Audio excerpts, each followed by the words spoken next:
ಎಂಎಚ್ಇಎಲ್ Manipal health enterprises ಲಿಮಿಟೆಡ್ನ IPO July 29ನೇ ತಾರೀಕಿನಿಂದ ಸಬ್ಸ್ಕ್ರಿಪ್ಷನ್ಗೆ ಅವಕಾಶವನ್ನು ಕೊಡ್ತಾ ಇದೆ. ನಾವು ಇದಕ್ಕೆ ಸಬ್ಸ್ಕ್ರೈಬ್ ಮಾಡಬೇಕಾ ಬೇಡವಾ? ಈ ಕಂಪನಿಯ ಪಾಸಿಟಿವ್ಸ್ ಏನು, ನೆಗೆಟಿವ್ಸ್ ಏನು? ಇವರ IPOದ ಪ್ರೈಸಿಂಗ್ ತುಂಬಾ ಅಗ್ರೆಸಿವ್ ಆಗಿದೆಯಾ? ಏನೆಲ್ಲ ಇದೆ ಇಲ್ಲಿ ಎಲ್ಲವನ್ನು ಡೀಟೇಲ್ಡ್ ಆಗಿ ಇವತ್ತಿನ ವಿಡಿಯೋದಲ್ಲಿ ಡಿಸ್ಕಸ್ ಮಾಡೋಣ. ನಮಸ್ಕಾರ, ನಾನು ನಿಮ್ಮ ಆಶೀಶ್ ಸಾರಡ್ಕ. ಈ ತಿಂಗಳು ಮುಂದಿನ ತಿಂಗಳಲ್ಲಿ ಒಟ್ಟು 20 ಬೇರೆ ಬೇರೆ ಕಂಪನಿಗಳು ತಮ್ಮ IPOದ ಜೊತೆಗೆ ಬರ್ತಾ ಇದ್ದಾವೆ. ಮೇನ್ ಬೋರ್ಡ್ IPOಗಳನ್ನಂತೂ ನಾನು ಖಂಡಿತ ರಿವ್ಯೂ ಮಾಡ್ತೀನಿ. ಈ ಎಲ್ಲ ವಿಡಿಯೋಗಳು ನಿಮಗೆ ಬೇಕು ಅಂತ ಹೇಳಿದ್ರೆ ನನ್ನ ಚಾನೆಲ್ ಅನ್ನ ಸಬ್ಸ್ಕ್ರೈಬ್ ಮಾಡೋದನ್ನ ಮರಿಬೇಡಿ.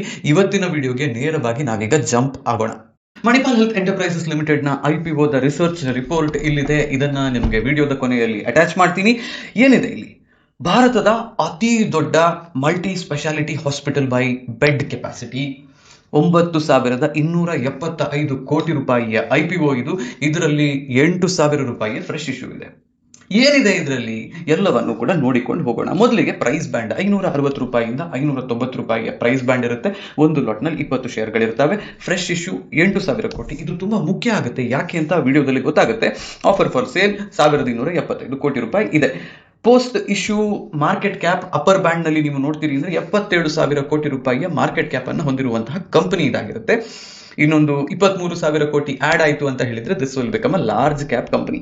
ಒಂದು ಎಕ್ಸಿಕ್ಯೂಟಿವ್ ಸಮ್ಮರಿಯನ್ನ ನಾವು ಮಣಿಪಾಲ್ ಗ್ರೂಪ್ ಆಫ್ ಹಾಸ್ಪಿಟಲ್ಸ್ ನ ಬಗ್ಗೆ ನೋಡೋದಾದ್ರೆ, ನಾನು ಆಗ್ಲೇ ಹೇಳಿದ್ದೆ ಭಾರತದ ಅತಿ ದೊಡ್ಡ ಹಾಸ್ಪಿಟಲ್ ನೆಟ್ವರ್ಕ್ ಬೈ ಬೆಡ್ಸ್ ಅಂತ, and second largest hospital chain by the number of hospitals. ಇವ್ರ ಹತ್ರ 49 ಹಾಸ್ಪಿಟಲ್ಗಳಿದ್ದಾವೆ ಅಂಡ್ 13,037 ಲೈಸೆನ್ಸ್ಡ್ ಬೆಡ್ಗಳಿದ್ದಾವೆ. ಯಾಕೆ ಈ ನಂಬರ್ ಆಫ್ ಬೆಡ್ಸ್ ತುಂಬಾ ಇಂಪಾರ್ಟೆಂಟ್ ಆಗುತ್ತೆ ಅಂತ ಹೇಳುವಂತಹದ್ದು ಕೂಡ ವಿಡಿಯೋದಲ್ಲಿ ಮುಂದೆ ಬರುತ್ತೆ, ನೋಡಿಕೊಂಡು ಹೋಗೋಣ. ಇವರ ಪ್ರೆಸೆನ್ಸ್ ಭಾರತದ 14 ಬೇರೆ ಬೇರೆ ರಾಜ್ಯಗಳಲ್ಲಿ ಮತ್ತು ಯೂನಿಯನ್ ಟೆರಿಟರಿಗಳಲ್ಲಿ ಇದ್ದಾವೆ. ಭಾರತದ ಪ್ಯಾನ್ ಇಂಡಿಯಾ ಪ್ರೆಸೆನ್ಸ್ ಅಂದ್ರೆ ಭಾರತದ ಸುತ್ತಲೂ ಕೂಡ ಪ್ರೆಸೆನ್ಸ್ ಇವರದಿದೆ. ಇದ್ರ ಜೊತೆಗೆ ಇವರು ಈ ವರ್ಷ ಫೈನಾನ್ಷಿಯಲ್ ಇಯರ್ 2026 ನಲ್ಲಿ 7.63 ಮಿಲಿಯನ್ ಪೇಷಂಟ್ಸ್ ಅನ್ನ ಟ್ರೀಟ್ ಮಾಡಿದ್ದಾರೆ. 11,064 ಜನ ಡಾಕ್ಟರ್ಗಳು ಇವರ ನೆಟ್ವರ್ಕ್ ನಲ್ಲಿ ಇದ್ದಾರೆ. ಅಂಡ್ ಇವರ ಲೀಡರ್ಶಿಪ್ ಎಲ್ಲಿದೆ? ಬೆಂಗಳೂರಿನಲ್ಲಿದೆ, ಕೋಲ್ಕತ್ತಾದಲ್ಲಿ, ಪುಣೆ ಅಂತಹ ಮೆಟ್ರೋ ನಗರಗಳಲ್ಲಿ ಇದ್ದಾವೆ ಅಂತ. ಈ 3 ನಗರಗಳಲ್ಲಿ ಅತಿ ದೊಡ್ಡ ಪ್ರೆಸೆನ್ಸ್ ಇರುವಂತಹದ್ದು. ಬರೀ ಈ ಹಾಸ್ಪಿಟಲ್ಗಳು ಮಾತ್ರ ಅಲ್ಲ, ಈ ಹಾಸ್ಪಿಟಲ್ಗಳ ಸುತ್ತ ಇರುವಂತಹ ಜಾಗದಿಂದಲೂ ಕೂಡ ರೆಫರೆನ್ಸ್ ಇವರಿಗೆ ಬರುತ್ತೆ. ಅಲ್ಲಿಂದ ಪೇಷಂಟ್ಸ್ ಇವರಿಗೆ ಬರ್ತಾರೆ. ಬಿಸ್ನೆಸ್ ಹಾಗಾಗುತ್ತೆ. ಕೋರ್ ಬಿಸ್ನೆಸ್ ಇರುವಂತಹದ್ದು ಏನು? ಇವರು ಇವರದ್ದೇ ಹಾಸ್ಪಿಟಲ್ಗಳನ್ನು ಡೆವಲಪ್ ಮಾಡ್ತಿದ್ದಾರೆ. ಒಂದಿಷ್ಟು ಹಾಸ್ಪಿಟಲ್ ಚೈನ್ಗಳನ್ನ ಎಕ್ವೈರ್ ಕೂಡ ಮಾಡ್ತಾ ಇದ್ದಾರೆ. ಈ ಕಾರಣದಿಂದಾಗಿ ನಿಮಗೆ ಏನಾಗ್ತಿದೆ ಅಂತ ಹೇಳಿದ್ರೆ, higher fixed costs create operating leverage, tertiary and quaternary specialities lift revenue per occupied bed. ನಿಮಗೆ ನೋಡಿ, ಒಂದು ಹೊಸ ಹಾಸ್ಪಿಟಲ್ ಅನ್ನ ಸೆಟಪ್ ಮಾಡಬೇಕಂದ್ರೆ ದುಡ್ಡು ಎಷ್ಟು ಬೇಕು? ಇವರ ಹತ್ರ ಆಲ್ರೆಡಿ ಅದು ಇದೆ. ಸೊ ಅದು ಇವರಿಗೆ ಅಡ್ವಾಂಟೇಜ್. ನಿಮಗೆ ಈಗ ನಾನು ಹೇಳಿದ್ದೆ 13,000 ಬೆಡ್ಗಳು ಇವರ ಹತ್ರ ಇದೆ ಅಂತ. ಇದು ಯಾಕೆ ಮ್ಯಾಟರ್ ಆಗುತ್ತೆ ಅಂತ ಹೇಳಿದ್ರೆ, ಇವತ್ತು ಪ್ರತಿಯೊಂದು ಹಾಸ್ಪಿಟಲ್ ಅನ್ನ ನಾವು ಅನಲೈಸ್ ಮಾಡುವಂತಹದ್ದು ಅವರ ಬಳಿಯಲ್ಲಿ ಇರುವಂತಹ AROB ಅಂತ ಹೇಳುವಂತಹ ಒಂದು ಮೆಟ್ರಿಕ್ ನ ಕಾರಣದಿಂದಾಗಿ, average revenue per ARPOB, average revenue per occupied bed ಅಂತ ಹೇಳುವಂತಹದ್ದು. ಒಂದು ಬೆಡ್ ಅಲ್ಲಿ ಒಬ್ಬ ಪೇಷಂಟ್ ಮಲಗಿದಾನೆ ಒಂದು ದಿನಕ್ಕೆ ಅಂತ ಹೇಳಿದ್ರೆ ಅವನಿಂದ ಎಷ್ಟು ದುಡ್ಡನ್ನ ಆಸ್ಪತ್ರೆ ಕಲೆಕ್ಟ್ ಮಾಡುತ್ತೆ ಅಂತ. ಇನ್ನೊಂದು ಆವರೇಜ್ ಲೆಂತ್ ಆಫ್ ಸ್ಟೇ ಅಂತ ಹೇಳುವಂತಹದ್ದು. ನೀವು ಒಂದು ಆಪರೇಷನ್ ಹೋಗ್ತೀರಿ ಅಂದ್ರೆ ಫಸ್ಟ್ ದಿನ, ಸೆಕೆಂಡ್ ದಿನ, 3ನೇ ದಿನ ICU ನಲ್ಲಿ ಇದ್ದೀರಿ, ಆಪರೇಷನ್ ಆಯ್ತು, ಅದಕ್ಕೆ ಖರ್ಚಾಯ್ತು, ಹೀಗೆ ಅಂತ ಹೇಳುವಾಗ ಖರ್ಚುಗಳು ಹೆಚ್ಚಾಗ್ತದೆ. ಮತ್ತೆ ನಿಮ್ಮನ್ನು ಸುಮ್ಮನೆ ಹಾಸ್ಪಿಟಲ್ ಅಲ್ಲಿ ಇಟ್ಕೊಂಡು ಅಬ್ಸರ್ವೇಷನ್ ಮಾಡ್ತಿದ್ದಾರೆ ಅಂದ್ರೆ ರೇಟ್ ಕಮ್ಮಿ ಬಂತು. ಹೀಗೆ ರೇಟ್ ಕಮ್ಮಿ ಬಂದಾಗ ಏನಾಗುತ್ತೆ? ರೆವೆನ್ಯೂ ಕಮ್ಮಿ ಆಗುತ್ತೆ. ಹಾಗಾಗಬಾರ್ದು ಅಂತ ಹೇಳಿದ್ರೆ ಲೆಂತ್ ಆಫ್ ಸ್ಟೇ ಅನ್ನು ಕಮ್ಮಿ ಮಾಡಬೇಕು. ನೀವು ನೋಡಿ, ಇವತ್ತು ಏನಾದ್ರೂ ಕಾಂಪ್ಲೆಕ್ಸ್ ಪ್ರೊಸೀಜರ್ ಆಯ್ತು, ಓಪನ್ ಹಾರ್ಟ್ ಸರ್ಜರಿ ಆಯ್ತು ಅಂತ ಹೇಳಿದ್ರು ಸರ್ಜರಿ ಆದ 3 ದಿನದಲ್ಲಿ ಮನೆಗೆ ಕಳಿಸ್ತಾರೆ. ಕಾರಣ ಏನು? ನೀವು ಹೆಚ್ಚು ದಿನ ಅಲ್ಲಿದ್ದಷ್ಟು ಅವರಿಗೆ ರೆವೆನ್ಯೂ ಕಮ್ಮಿ ಆಗುತ್ತೆ. ನಿಮ್ಮ ಬದಲು ಇನ್ಯಾರಾದ್ರೂ ಒಬ್ಬ ಓಪನ್ ಹಾರ್ಟ್ ಸರ್ಜರಿ ಆಗುವಂತಹ ಪೇಷಂಟ್ ಬಂದ ಅಂದ್ರೆ ಮೊದಲ 4-5 ದಿನದಲ್ಲಿ ಬಾಚಿಕೊಂಡು ಬಿಡಬಹುದು ದುಡ್ಡನ್ನ. ಆ ಕಾರಣಕ್ಕಾಗಿ ARPOB ಹೆಚ್ಚಿರಬೇಕು, ಆವರೇಜ್ ಲೆಂತ್ ಆಫ್ ಸ್ಟೇ ಕಮ್ಮಿ ಇರಬೇಕು. ಇದನ್ನೇ ಆಸ್ಪತ್ರೆಗಳು ಟ್ರೈ ಮಾಡ್ತಿರುವಂತಹದ್ದು. ಇವರು ಅದನ್ನೇ ಮಾಡ್ತಿದ್ದಾರೆ. ಇವರದ್ದು ಏನಿದೆ ಸ್ಪೆಷಾಲಿಟಿ? ಕಾಂಗೋ ಆರ್ ಸ್ಪೆಷಾಲಿಟಿ ಅಂತ ಹೇಳುವಂತಹದ್ದು. ಕಾರ್ಡಿಯಾಕ್ ಇದೆ, cardiac sciences, oncology, cancer treatment ಮಾಡ್ತಾರೆ, ನ್ಯೂರೋ ಸೈನ್ಸ್ ತಲೆಗಳದ್ದು, ಗ್ಯಾಸ್ಟ್ರೋ ಹೊಟ್ಟೆಯದ್ದು, ಆರ್ಥೋಪಿಡಿಕ್ಸ್ ಮೂಳೆಯದ್ದು, ರೀನಲ್ ಕಿಡ್ನಿ. ಮನುಷ್ಯನಿಗೆ ಬರುವಂತಹ ಸಾಧಾರಣ ಸಮಸ್ಯೆ ಯಾವುದೆಲ್ಲ ಇದೆಯೋ ಅದೆಲ್ಲವನ್ನು ಕೂಡ ಇವರು ಟ್ರೀಟ್ ಮಾಡ್ತಾರೆ. ಈ ಕಾಂಗೋ ಅಂತ ಹೇಳುವಂತಹ ಪ್ಲಸ್ ಆರ್ ರೀನಲ್, ಈ ಇಷ್ಟೂ ಟ್ರೀಟ್ಮೆಂಟ್ ಅನ್ನು ಕೊಡುವ ಕಾರಣದಿಂದಲೇ 64.3% ನಷ್ಟು ಇವರ ಓವರ್ ಆಲ್ ರೆವೆನ್ಯೂ ಬಂದಿರುವಂತಹದ್ದು ಇಲ್ಲಿಂದ. ಉಳಿದಿರುವಂತಹದ್ದು ಸ್ಕಿನ್ ಸಮಸ್ಯೆ ಇದೆ, ಇನ್ನೇನು ಅಂತ ಹೇಳಿಕೊಂಡು ಬರುವಂತಹದ್ದು 36% ಬರುತ್ತೆ ನಿಮಗೆ. ಫಿನಾನ್ಷಿಯಲಿ ರೆವೆನ್ಯೂ ಫ್ರಮ್ ಆಪರೇಷನ್ಸ್ ಅಂದ್ರೆ ಹೀಗೆ ಜನರನ್ನು ಕರ್ಕೊಂಡು ಬಂದು ಅವರಿಗೆ ಟ್ರೀಟ್ಮೆಂಟ್ ಕೊಟ್ಟು ಕಳಿಸುವ ಕಾರಣದಿಂದಾಗಿ ಇವರ ರೆವೆನ್ಯೂ ಫ್ರಮ್ ಆಪರೇಷನ್ಸ್ 2024ರಲ್ಲಿ 6,170 ಕೋಟಿ ಇದ್ದದ್ದು ಫೈನಾನ್ಷಿಯಲ್ ಇಯರ್ 2026 ಆಗಬೇಕಾದ್ರೆ 10,333 ಕೋಟಿ ರೂಪಾಯಿಗೆ ಬಂದಿದೆ. ಅಲ್ಲಿಗೆ ಅದು ವರ್ಷದಿಂದ ವರ್ಷಕ್ಕೆ 29.4% ಹೆಚ್ಚಾಗಿಕೊಂಡು ಹೋಗಿದೆ. ಎಬಿಟಾ ಅಂತ ಹೇಳಿದ್ರೆ ಅರ್ನಿಂಗ್ಸ್, ಲಾಭ ಎಷ್ಟು ಮಾಡ್ತಿದ್ದಾರೆ ಬಿಫೋರ್ ಬೇರೆಲ್ಲ ಖರ್ಚುಗಳನ್ನು ಮಾಡೋದಕ್ಕಿಂತ ಮುಂಚೆ 2,795 ಕೋಟಿ ಇದೆ. 2026 ಪ್ಯಾಟ್, ಪ್ರಾಫಿಟ್ ಆಫ್ಟರ್ ಟ್ಯಾಕ್ಸಸ್, ಉಳಿದದ್ದನ್ನೆಲ್ಲ ಕಟ್ಟಿ ಆದ್ಮೇಲೆ ಎಷ್ಟು ಕೊಡ್ತಿದ್ದಾರೆ ಅಂತ ಹೇಳಿದ್ರೆ ಅದು 916 ಕೋಟಿ ರೂಪಾಯಿ ಇದೆ. ಆದರೆ ಇದು ಕಮ್ಮಿ ಯಾವಾಗಕ್ಕಿಂತ 2025ಕ್ಕಿಂತ 1,081 ಕೋಟಿ ರೂಪಾಯಿ ಆಗ ಇತ್ತು, ಅದಕ್ಕಿಂತ ಕಮ್ಮಿಯಾಗಿದೆ. ಯಾಕೆ ಅಂತ ಹೇಳುವಂತಹದ್ದು ಕೂಡ ಮುಂದೆ ಬರುತ್ತೆ. ಇವರು ಒಂದಿಷ್ಟು ಹಾಸ್ಪಿಟಲ್ಗಳನ್ನ ಎಕ್ವೈರ್ ಮಾಡಿದ್ರು, ಒಂದು ಹಾಸ್ಪಿಟಲ್ ಅನ್ನ ಸೆಟಪ್ ಮಾಡಿದ ಕೂಡಲೇ ಖರ್ಚುಗಳು ಬರ್ತವೆ, ಅದಕ್ಕೋಸ್ಕರ ಸಾಲ ಮಾಡಿದ್ರು ಅಂದ್ರೆ ಅದಕ್ಕೆ ಬಡ್ಡಿ ಕಟ್ಟಬೇಕಾಗಿ ಬರುತ್ತೆ and all that. Any which ways ನಿಮಗೆ ಇದೆಲ್ಲವೂ ವಿಷಯ ಗೊತ್ತಾಯ್ತು. ಅಂಡ್ ಇಲ್ಲೇ ಬರಬೇಕಾದ್ರೆ ಕೆಳಗಿರುವಂತಹದ್ದೇನು ಅಂತ ಹೇಳಿದ್ರೆ acquisition related costs rose higher. ಯಾಕೆ ಕಮ್ಮಿ ಆಯಿತು, 916 ಕೋಟಿಗೆ ಯಾಕೆ ಬಂತು 1081 ಕೋಟಿಯಿಂದ ಅಂತ ಕೇಳಿದ್ರೆ borrowings more than doubled to 10,553 crores. 5,000 ಕೋಟಿ ರೂಪಾಯಿಯಷ್ಟು ಸಾಲವನ್ನ ಇವರು 2025 ಟೈಮಿಗೆ ಹೊಂದಿದ್ರು. 2026 ಆಗ್ಬೇಕಾದ್ರೆ ಅದು 10,500 ಕೋಟಿ ಆಯ್ತು. 5,000 ಕೋಟಿಯ ಸಾಲವನ್ನ ಸಹ್ಯಾದ್ರಿ ಅಂತ ಹೇಳುವಂತಹ ಇನ್ನೊಂದು ಹಾಸ್ಪಿಟಲ್ ಚೈನ್ ಅನ್ನ ಎಕ್ವೈರ್ ಮಾಡೋದಕ್ಕೆ ಖರ್ಚು ಮಾಡಿದ್ರು. 5,000 ಕೋಟಿ ರೂಪಾಯಿಯ ಸಾಲ ಅಂತ ಹೇಳಿದ್ರೆ 8% ಇಂಟ್ರೆಸ್ಟ್ ಕೊಡ್ತಿದ್ದಾರೆ ಅಂತ ಯೋಚನೆ ಮಾಡೋಣ ನಾವು. ಎಷ್ಟಾಯ್ತು, 400 ಕೋಟಿ ರೂಪಾಯಿಯಷ್ಟು ಇಂಟ್ರೆಸ್ಟ್ ಅನ್ನು ಇದಕ್ಕೋಸ್ಕರ ಕೊಡಬೇಕಾಗಿ ಬಂತು. ಹಾಗಾಗಿ 1,081 ಕೋಟಿಯಿಂದ 916 ಕೋಟಿ ರೂಪಾಯಿಗೆ ಕಮ್ಮಿ ಆಗಿರುವಂತಹದ್ದಕ್ಕೆ ಕಾರಣ ಇದು. IPO ಅನ್ಯೂಶುವಲಿ ಲಾರ್ಜ್, 8,000 ಕೋಟಿ ಫ್ರೆಶ್ ಇಶ್ಯೂ ಇದೆ, 1,275 ಕೋಟಿ ರೂಪಾಯಿಯಷ್ಟು ಆಫರ್ ಫಾರ್ ಸೇಲ್ ಇದೆ. ಆಫರ್ ಫಾರ್ ಸೇಲ್ ಅಂತ ಹೇಳಿದ್ರೆ ಎಕ್ಸಿಸ್ಟಿಂಗ್ ಶೇರ್ ಹೋಲ್ಡರ್ಸ್ ಎಕ್ಸಿಟ್ ಆಗೋದಕ್ಕೆ ಹೊರಡುವಂತಹದ್ದು. ಬಟ್ ಇದರಲ್ಲಿ 8,000 ಕೋಟಿ ರೂಪಾಯಿಯಲ್ಲಿ 5,552 ಕೋಟಿ ರೂಪಾಯಿ ಯಾವುದಕ್ಕೆ ಹೋಗ್ತಿದೆ, ಮಾಡಿರುವ ಸಾಲವನ್ನ ತೀರಿಸೋದಕ್ಕೆ. 10,500 ಕೋಟಿಯ ಸಾಲದಲ್ಲಿ 5,500 ಕೋಟಿಯ ಸಾಲವನ್ನ ಈ IPOದಿಂದ ಬಂದಿರುವಂತಹ ದುಡ್ಡಲ್ಲಿ ಇವರು ಕೊಡ್ತಾರೆ. ಸೊ ಏನಾಗುತ್ತೆ, ನೆಕ್ಸ್ಟ್ ಇಯರ್ ಪ್ಯಾಟ್ ಮಾರ್ಜಿನ್ ನಲ್ಲಿ ಅಥವಾ ಪ್ಯಾಟ್ ನಲ್ಲಿ ನಿಮಗೆ 400 ಕೋಟಿ ರೂಪಾಯಿ ಎಡಿಷನ್ ಕಾಣುತ್ತೆ. ಈಗ 916 ಕೋಟಿ ಇದ್ದದ್ದು 916 ಕೋಟಿಯೇ ಮುಂದಿನ ವರ್ಷವೂ ಪ್ರಾಫಿಟ್ ಇತ್ತು ಅಂತ ಹೇಳಿದ್ರೆ 400 ಕೋಟಿ ಸಾಲ ಕಮ್ಮಿಯಾದ ಲೆಕ್ಕದ್ದು, 5,000 ಕೋಟಿ ಸಾಲ ಕಮ್ಮಿಯಾದ ಲೆಕ್ಕದ್ದು 400 ಕೋಟಿ ಪ್ಯಾಟ್ ಅಲ್ಲಿ ಆಡ್ ಆಗುತ್ತೆ. So you will see a good PAT margin ಅಥವಾ PAT increase in PAT next year.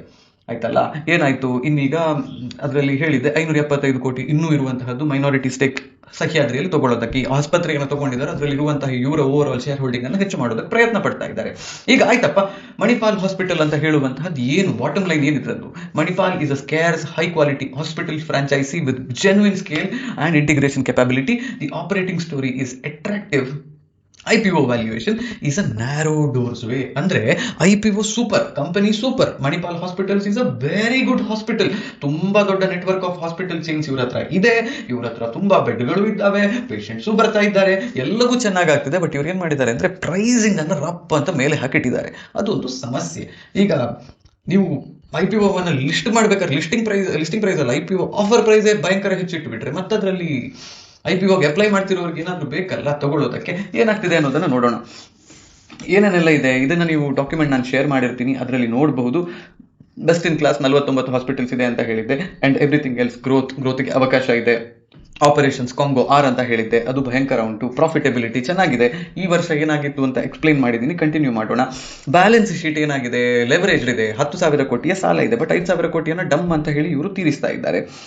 ಸಾಲ ಇದೆ, but this is what the business is. ನೀವೊಂದು MRI ಮಷೀನ್ ಅನ್ನು ತರಬೇಕು ಅಂತ ಹೇಳಿದ್ರೆ 10 ಕೋಟಿ ಖರ್ಚು ಮಾಡಬೇಕು. ಒಂದು CT ಸ್ಕ್ಯಾನ್ ಮಷೀನ್ ಅನ್ನು ತರಬೇಕು ಅಂತ ಹೇಳಿದ್ರೆ ಅದಕ್ಕೆ ಇನ್ನೊಂದು 5 ಕೋಟಿ ಖರ್ಚು ಮಾಡಬೇಕು. ಬಟ್ ಅದೆಲ್ಲವೂ ಕೂಡ ಕ್ಯಾಶ್ ಕೌಗಳು, ನಿಮಗೆ ದುಡ್ಡನ್ನು ಜನರೇಟ್ ಮಾಡ್ತವೆ. ಆದ್ರೆ ಈ ರೀತಿ ಇಕ್ವಿಪ್ಮೆಂಟ್ ಇಂಟೆನ್ಸಿವ್ ಆಗಿರುವಂತಹ ಯಾವುದೇ ಬಿಸ್ನೆಸ್ ಅನ್ನ ನೀವು ಮಾಡ್ತಾ ಇರಬೇಕಾದ್ರೆ ಡಿಪ್ರಿಸಿಯೇಷನ್ ಆಗುತ್ತೆ. ಅದೆಲ್ಲವೂ ಕೂಡ ಇವರ ಬಿಸ್ನೆಸ್ ಮಾಡೆಲ್ ನಲ್ಲಿ ಇರುವಂತಹದ್ದೇ. ಸೊ ಸಾಲ ಇದೆ ಅಂತ ಹೇಳಿಕೊಂಡು ಅಯ್ಯೋ ಮಣಿಪಾಲ ಮುಳುಗಿ ಹೋಗುತ್ತಾ ಅಂತ ಹೇಳಿದ್ರೆ ಇಲ್ಲ. ನಾವು ಇರುವಲ್ಲಿವರೆಗೆ, ನಾವು ಹುಷಾರಿಲ್ಲದೆ ಇರುವಲ್ಲಿವರೆಗೆ, ನಾವು ಅಲ್ಲಿ ದುಡ್ಡು ಕೊಡ್ತಾ ಇರುವಲ್ಲಿವರೆಗೆ ಹಾಸ್ಪಿಟಲ್ಗಳು ಮುಂದುವರಿತವೆ. ಓಕೆ, ಎಷ್ಟಿರುವಂತಹದ್ದು 9,275 ಕೋಟಿ. ಇದರಲ್ಲೆಲ್ಲ ಇರುವಂತಹದ್ದನ್ನು ನೀವು ನೋಡಿ. ಇಲ್ಲಿ ಒಂದು ವಿಷಯ ಇರೋದೇನು ಅಂತ ಹೇಳಿದರೆ ರಿಟೇಲ್ ಕೋಟಾ ಇರುವಂತಹದ್ದು ಬರೀ 10%, 15% HNI ಕೋಟಾ ಇದೆ. ಸೊ ನಿಮ್ಮ ಹತ್ರ 2 ಲಕ್ಷಕ್ಕಿಂತ ಹೆಚ್ಚು ದುಡ್ಡಿದೆ ಅಂತ ಹೇಳಿದ್ರೆ HNI ನಲ್ಲಿ ಅಪ್ಲೈ ಮಾಡೋದಕ್ಕೆ ಪ್ರಯತ್ನ ಪಡಬಹುದು. ರಿಟೇಲ್ ನಲ್ಲಿ 17% ಇರುವಂತಹದ್ದು. ಸೊ ರಿಟೇಲ್ ನವರಿಗೆ ಸಿಗುವಂತಹದ್ದು ಸ್ವಲ್ಪ ಕಮ್ಮಿ. 29ರಿಂದ 31 ಜುಲೈಯವರೆಗೆ IPO ಸಬ್ಸ್ಕ್ರಿಪ್ಷನ್ಗೆ ಅವೈಲೇಬಲ್ ಇರುತ್ತೆ. ಅಲಾಟ್ಮೆಂಟು, ಲಿಸ್ಟಿಂಗು ಎಲ್ಲ ಆಗುವಂತಹದ್ದು 5ನೇ ತಾರೀಕು ಆಗಸ್ಟ್ ನಲ್ಲಿ. ನೋಡಿ, ಅಲೋಕೇಶನ್ 75% QIB, 15% NII ಅಂದ್ರೆ ಹೈ ನೆಟ್ವರ್ಕ್ ಇಂಡಿವಿಜುವಲ್ಸ್, 10% ಮಾತ್ರ ರಿಟೇಲ್ಸ್ಗಿದೆ. ಸೊ ಹಾಗಾಗಿ ರಿಟೇಲ್ನವರು ಕಷ್ಟಪಡ್ತಾರೆ. ಸೆಲ್ಲಿಂಗ್ ಶೇರ್ ಹೋಲ್ಡರ್ಸ್ ಯಾರು, ಇವರೆಲ್ಲ ಇದ್ದಾರೆ, ಅದರಲ್ಲಿ 1275 ಕೋಟಿ ರೂಪಾಯಿ ಅದು ಸೇಲ್ ಮಾಡ್ತಿದ್ದಾರೆ ಅಂತ ಹೇಳಿದೆ ಅಲ್ಲ, ಅವರಲ್ಲಿ ಇವರೆಲ್ಲ ಇದ್ದಾರೆ. Promoter holding is expected to decline from 81% to 72%. 72% is still very healthy promoter share holding. Promoters ಆಯ್ತಪ್ಪ ನಮಗೆಲ್ಲ ದುಡ್ಡು ಕೊಡಿ ನಾವು ಹೋಗ್ತೀವಿ ಅಂತ ಹೇಳ್ತಿಲ್ಲ, ಅವರು ಇಲ್ಲೇ ಇದ್ದಾರೆ.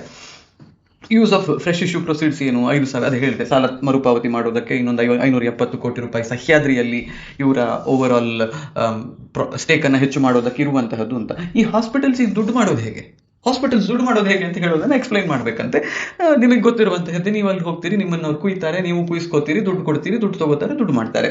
ಬಟ್ ಅದನ್ನೇ ನಾವು ಚೆನ್ನಾಗಿರುವಂತಹ ಟರ್ಮ್ಸ್ ನಲ್ಲಿ ಹೇಳೋದಾದ್ರೆ, ಫಿನಾನ್ಷಿಯಲ್ ಟರ್ಮ್ಸ್ ನಲ್ಲಿ ಹೇಳೋದಾದ್ರೆ, hospital revenue is generated through in patient care, out patient consultation, surgery, diagnosis, pharmacy, management related services. ಇದರಲ್ಲಿ ಏನು ಮಾಡೆಲ್ ಫಿಕ್ಸ್ಡ್ ಕಾಸ್ಟ್ ಹೆವಿ. ನೀವೊಂದು ಹಾಸ್ಪಿಟಲ್ ಸೆಟಪ್ ಮಾಡ್ಬೇಕಾದ್ರೆ ದೊಡ್ಡದೊಂದು ಬಿಲ್ಡಿಂಗ್ ಮಾಡಬೇಕು, ಅಲ್ಲಿ ಚಂದದ್ದು ಇಕ್ವಿಪ್ಮೆಂಟ್ ತಂದು ಹಾಕಬೇಕು, ಅಲ್ಲಿ ಎಂಪ್ಲಾಯಿಗಳನ್ನ ಕೂರಿಸಬೇಕು, ಮಷಿನ್ಗಳನ್ನ ತಂದು ಹಾಕಬೇಕು. ಇದೆಲ್ಲದಕ್ಕೂ ನೀವು ಮೊದಲು ಖರ್ಚು ಮಾಡಬೇಕು. ಖರ್ಚು ಮಾಡಿ ಆದ್ಮೇಲೆ ಮತ್ತೆ ಸ್ವಲ್ಪ ದುಡ್ಡು ಇಲ್ಲಿ ಬರುವಂತಹದ್ದು. ಇಲ್ಲಿ ನಿಮಗೆ 4 ಆಪರೇಟಿಂಗ್ ಲೀವರ್ಸ್ ಅಂತ ಹೇಳುವಂತಹದ್ದು ಇರುತ್ತೆ. ಆಕ್ಯುಪೆನ್ಸಿ, ನಿಮ್ಗೆ 13,000 ಬೆಡ್ ಇರೋದಿದೆ ಅಂತ ಹೇಳಿದ್ದೆ. ಆ ಬೆಡ್ ಅಲ್ಲಿ ಒಂದು ಬೆಡ್ ಎಕ್ವೈರೇ ಆಗಲಿಲ್ಲ, ಯಾರು ಆಕ್ಯುಪೈನೇ ಮಾಡಲಿಲ್ಲ, 10 ಜನ ಇರೋದು ಆಸ್ಪತ್ರೆಯಲ್ಲಿ ಅಂತ ಹೇಳಿದ್ರೆ ಅದೊಂದು ಲಾಸ್ ಮೇಕಿಂಗ್ ಬಿಸ್ನೆಸ್ ಆಗುತ್ತಲ್ವಾ. ಆದ್ರೆ ನೀವು ಯಾವ್ದಾದ್ರೂ ಆಸ್ಪತ್ರೆ ಖಾಲಿ ಇರೋದು ನೋಡಿದೀರಾ? ಜನ ತುಂಬಿ ತುಳುಕ್ತಾ ಇರ್ತಾರೆ. So first thing is that. Second thing, ಆಯ್ತು ಜನ ತುಂಬಿ ತುಳುಕ್ತಾ ಇದ್ದಾರೆ, ಬೆಡ್ ಮೇಲೆ ಎಲ್ಲಿ ನೋಡಿದ್ರು ಪೇಷಂಟ್ಸ್ ಇದ್ದಾರೆ, ಆದ್ರೆ ಅವರು ದುಡ್ಡು ಕೊಡೋದಿಲ್ಲ ಅಂತ ಹೇಳಿದ್ರೆ ಅದರಿಂದ ಆಸ್ಪತ್ರೆಗೆ ಏನಾದ್ರೂ ಲಾಭ ಇದೆಯಾ? ಇಲ್ಲ. ದಿನಕ್ಕೆ ಎಷ್ಟು ದುಡ್ಡು ಕೊಡ್ತೀರಿ ನೀವು ಆಸ್ಪತ್ರೆಯಲ್ಲಿ ಅಂತ ಹೇಳುವಂತಹದ್ದು ಮ್ಯಾಟರ್ ಆಗೋದು. ARPOB, average revenue per day, ಎಷ್ಟು ಖರ್ಚು ಮಾಡ್ತಿದ್ದೀರಿ ನೀವು ಆಸ್ಪತ್ರೆಯಲ್ಲಿ ಅಂತ ಹೇಳುವಂತಹದ್ದು. ಅದು ನಿಮಗೆ ಏನನ್ನು ಹೇಳುತ್ತೆ, ಒಂದು ಆಸ್ಪತ್ರೆ ಎಷ್ಟು ದುಡ್ಡು ಮಾಡೋದಕ್ಕೆ ಸಾಧ್ಯ ಇದೆ ಒಬ್ಬ ಪೇಷಂಟ್ ಅನ್ನ ಇಟ್ಕೊಂಡು ಅಂತ ಹೇಳುತ್ತೆ. ಸಿಂಪಲ್ ಟರ್ಮ್ಸ್ ನಲ್ಲಿ ನೀವು ಅಲ್ಲಿ ಹೋಗಿ 10 ದಿನ ಇದ್ರೆ ಎಷ್ಟು ಖರ್ಚು ಮಾಡಿ ಬರ್ತೀರಿ ಅಂತ ಹೇಳುವಂತಹದ್ದು ಆಸ್ಪತ್ರೆ ಪ್ರಾಫಿಟ್ ಮಾಡುತ್ತಾ ಇಲ್ವಾ ಅನ್ನೋದನ್ನ ಹೇಳುತ್ತೆ. ALOS, average length of stay, ಹೆಚ್ಚು ದಿನ ನೀವು ಆಸ್ಪತ್ರೆಯಲ್ಲಿ ಇದ್ರೆ ಅವ್ರಿಗೆ ಲಾಭ ಇಲ್ಲ. ಬಿಕಾಸ್ ದಿನಾ ನಿಮ್ಮನ್ನ MRI ಮಾಡು, CT ಸ್ಕ್ಯಾನ್ ಮಾಡು, ICU ನಲ್ಲಿ ಕೂರ್ಸು, ಇನ್ನೊಂದು ಸರ್ಜರಿ ಮಾಡ್ತೀನಿ, ಮತ್ತೊಂದು ಸರ್ಜರಿ ಮಾಡ್ತೀನಿ ಅಂತ ಹೇಳೋದಕ್ಕೆ ಆಗೋದಿಲ್ಲ.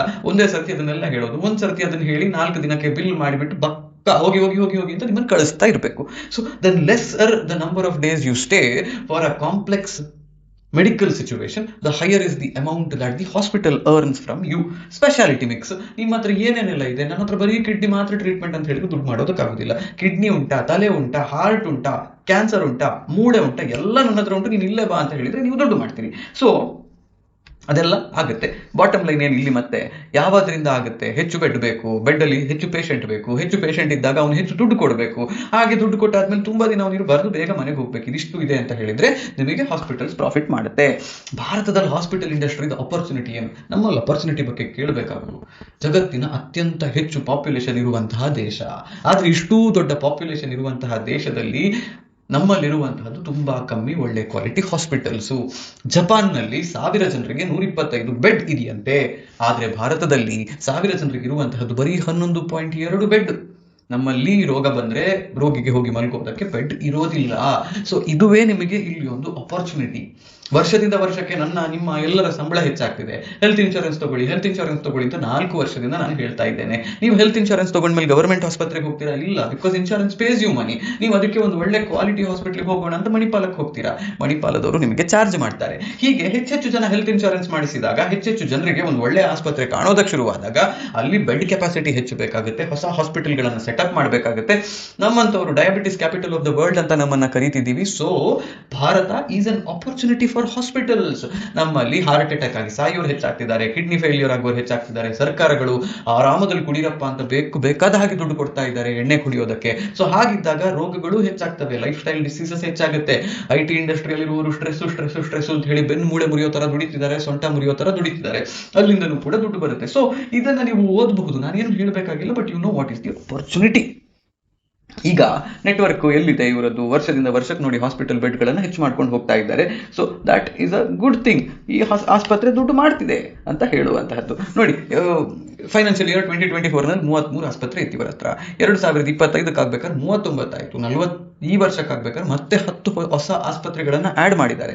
ಸೊ ಲೈಸೆನ್ಸ್ ಬೆಡ್ಸ್ ಎಷ್ಟಿದ್ದು 9,500 ಬೆಡ್ ಇದ್ದಿದ್ದನ್ನ 13,000 ತಂದಿಟ್ಟಿದ್ದಾರೆ 3 ವರ್ಷದಲ್ಲಿ. ಪೇಷಂಟ್ಸ್ ಸರ್ವ್ಡ್ 76 ಲಕ್ಷ ಜನ ಪೇಷಂಟ್ಸ್ ಅನ್ನ 2026 ಇವರು ಸರ್ವ್ ಮಾಡಿದ್ದಾರೆ. ಡಾಕ್ಟರ್ಸ್ 11,000 ಜನ ಇದ್ದಾರೆ. 49 ಹಾಸ್ಪಿಟಲ್ಗಳಲ್ಲಿ 41 ಹಾಸ್ಪಿಟಲ್ಗಳಿಗೆ ಅಕ್ರಿಡೇಷನ್, ಸರ್ಟಿಫಿಕೇಶನ್ ಎಲ್ಲ ಸಿಕ್ಕಿದೆ. ಲ್ಯಾಬ್ಗಳು ಇದ್ದಾವೆ. ಲ್ಯಾಬ್ ಇದೆ ಅಂತ ಹೇಳಿದ್ರು ದುಡ್ಡು ಮಾಡೋದಕ್ಕೆ ಇನ್ನೊಂದು ಇನ್ನೊಂದು ವಿಧಾನವೂ ಕೂಡ ಇವರಿಗೆ ಸಿಕ್ಕಿತು. ಈಗ ಇಷ್ಟು ಹಾಸ್ಪಿಟಲ್ಗಳಲ್ಲಿ ಎಲ್ಲಿರುವಂತಹದ್ದು ಅತಿ ಹೆಚ್ಚು ಹಾಸ್ಪಿಟಲ್ಸ್ ಬೆಡ್ ಅಂತ ಕೇಳಿದ್ರೆ ಕರ್ನಾಟಕದಲ್ಲಿ 6400. ಬೆಂಗಳೂರಲ್ಲಿ ಹೋಗಿ ನೋಡಿದ್ರೆ ಮಣಿಪಾಲ್ ಹಾಸ್ಪಿಟಲ್ ಇದೆ, ಮಣಿಪಾಲಕ್ಕೆ ಬಂದು ನೋಡಿದ್ರೆ ಮಣಿಪಾಲ್ ಹಾಸ್ಪಿಟಲ್ ಇದೆ, ಮಂಗಳೂರಿಗೆ ಹೋಗಿ ನೋಡಿದ್ರೆ ಮಣಿಪಾಲ್ ಹಾಸ್ಪಿಟಲ್ಸ್ ಇದೆ. ಸೊ ಆಬ್ವಿಯಸ್ಲಿ ಇಲ್ಲೇ ಭಯಂಕರ ಹೆಚ್ಚು ಜನ ಇರುವಂತಹದ್ದು. ನಾನಿದು ಕಾಂಗೋ ಆರ್ ಬಗ್ಗೆ ಹೇಳಿದ್ದೆ ನಿಮಗೆ, 64% ರೆವೆನ್ಯೂಗೆ ಅದುವೇ ಕಾರಣ ಆಗ್ತಿದೆ ಅಂತ ಹೇಳುವಂತಹದ್ದು. ಆವರೇಜ್ ಲೆಂತ್ ಆಫ್ ಸ್ಟೇ ನೋಡಿ ವರ್ಷದಿಂದ ವರ್ಷಕ್ಕೆ ಕಮ್ಮಿ ಹಾಕೊಂಡು ಬಂದಿದೆ. 2024ರಲ್ಲಿ 2.93 ಅಂದ್ರೆ ಆಲ್ಮೋಸ್ಟ್ 3 ದಿನ ಇರೋದಕ್ಕೆ ಬಿಡ್ತಿದ್ರು ಒಬ್ಬ ಪೇಷಂಟ್ ಅನ್ನ. ಈಗ ಅಲ್ಲಿಂದ ಸ್ವಲ್ಪ ಕಮ್ಮಿ ಮಾಡ್ತಿದ್ದಾರೆ. 2026 ಅಲ್ಲಿಂದ ಒಂಚೂರು ಕಮ್ಮಿ ಮಾಡಿದ್ರು. ಇನ್ನು 4-5 ವರ್ಷದಲ್ಲಿ 2.5 ದಿನದಲ್ಲೇ ಮನೆಗೆ ಕಳಿಸ್ತಾರೆ ಪೇಷಂಟ್ ಅನ್ನ. ಸೊ ಆ ಪೇಷಂಟ್ ಹೋದಂದ್ರೆ ಇನ್ನೊಬ್ಬ ಪೇಷಂಟ್ ಬಂದ ದುಡ್ಡಾಯ್ತು ಅಂತ. Simple. In patient volumes grow at 26% CAGR. ALOS decline ಅಂದ್ರೆ ಪೇಷಂಟ್ಸ್ ಹೆಚ್ಚಾಗ್ತಾ ಇದ್ದಾರೆ, ಅಮೌಂಟ್ ಆಫ್ ಸ್ಟೇ ಕಮ್ಮಿ ಆಗ್ತಿದೆ, ಪರ್ ಡೇ ರೆವೆನ್ಯೂ ಹೆಚ್ಚಾಗ್ತಿದೆ ಅಂತ ಹೇಳುವಂತಹದ್ದು. ನೋಡಿ ಎಷ್ಟು ಚಂದ ಉಂಟು ಅಂತ. ರಿಪೋರ್ಟೆಡ್ ಆಕ್ಯುಪೆನ್ಸಿ ಇನ್ಕ್ರೀಸ್ಡ್ ಫ್ರಮ್ 59% ನಿಂದ 66%. ಸೊ ವಿಷಯ ಏನಾಗ್ತಿದೆ ಅಂತಂದ್ರೆ ಇವ್ರ ಹತ್ರ 13,000 ಬೆಡ್ಗಳು ಈ ವರ್ಷ ಇದಾವೆ ಅಂತ ನಾವು ಹೇಳಿದ್ವಲ್ಲ. ಈ 13,000 ಬೆಡ್ ಅಲ್ಲಿ 13,000 ಬೆಡ್ ಪರ್ ಡೇ ಆಕ್ಯುಪೈಡ್ ಆಗಿರೋದಿಲ್ಲ. ಈ occupancy rate is somewhere around 59 to 66%. ಈ ವರ್ಷಕ್ಕಾಗಬೇಕಾದ್ರೆ 66%ಗೆ ಬಂದಿದೆ. ಅಂದ್ರೆ ನಿಮ್ಮ ಹತ್ರ 100 ಬೆಡ್ ಇದೆ ಅಂತ ಹೇಳಿದ್ರೆ 2024ರಲ್ಲಿ 59 ಬೆಡ್ ಎಕ್ವೈರ್ ಆಗ್ತಿತ್ತು. ಈಗ 2025ರ ಕೊನೆಗಾಗಬೇಕಾದ್ರೆ 66 ಬೆಡ್ ಎಕ್ವೈರ್ ಆಗ್ತಿದೆ. ಇದನ್ನ ಹೆಚ್ಚು ಮಾಡಿಕೊಂಡು ಹೋಗಿ ಒಂದು 70-75% ವರೆಗೆ ತಗೊಂಡು ಹೋಗೋದು, ಇದೆಲ್ಲ ಮಾಡ್ತಾರೆ ಇವರು.